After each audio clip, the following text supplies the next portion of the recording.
এই রমেশ, গতকাল রাতে একটি স্বপ্ন দেখেছি। কি স্বপ্ন আবার? আচ্ছা বলবো, কিন্তু একটি কথা আছে, বলার পর হাসাহাসি করবি না তো? আচ্ছা ঠিক আছে বল। তাহলে শুন। অনেকদিন পর শহরে যাচ্ছি বন্ধুর বাসায় বেড়াতে। আমাদের গ্রামের একটাই সমস্যা যে ছাড়া শহরে যাওয়ার কোনো পথ নেই। এই ট্রেনের টিকিট মিস করায় আধারে জঙ্গলের পথের দিকে ছুটলাম। জঙ্গলের গভীরে যাওয়ার পর ভয়ে আমার গাটা কাঁপতে লাগলো। মনে হলো যে কেউ আমায় ফলো করছে। আমি সাহস রেখে আমি তবুও চললাম।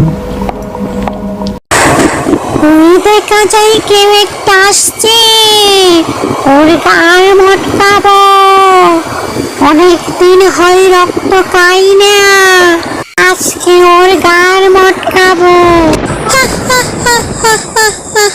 হঠাৎ আমি দাঁড়িয়ে পড়লাম, মনে হলো কেউ এখানে আছে। আমি জিজ্ঞাসা করলাম, কে ওখানে? আমি রে, আমি তোর কতদিন হয় মানুষের রক্ত খাই না, আজ তোর রক্ত খাবো।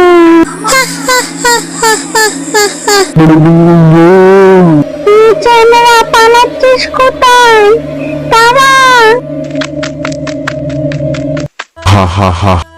এই রমেশ, তোকে কিন্তু আগেই বারণ করেছিলাম হাসবেন, কেন হাসছিস কেন?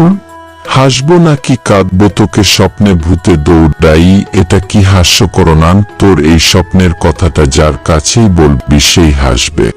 তোকে কিন্তু আমি আগেই বারণ করেছিলাম রমেশ। আমার সাথে মজা নিচ্ছিস তাই না? আমি আজই তোর এই বাসা থেকে চলে যাব। রাগ করছিস কেন? বন্ধুই তো, বন্ধুর সাথে মজা করে রাগ করিস না বন্ধু আমার। আচ্ছা ঠিক আছে বন্ধু, রাগের মাথায় অনেক কিছু বলে ফেলেছি, আমাকে ক্ষমা করে দিস। একটাই কথা আছে বাংলাতে, নৌকার বুক বলে একসাথে, সে হলো বন্ধু। বন্ধু আমার, বন্ধু আমার, বন্ধু আমার। ভিডিওটি ভালো লাগলে অবশ্যই একটি লাইক করবেন, চ্যানেলটি সাবস্ক্রাইব করে পাশে থাকা বেল আইকনটিতে ক্লিক করে দেবেন।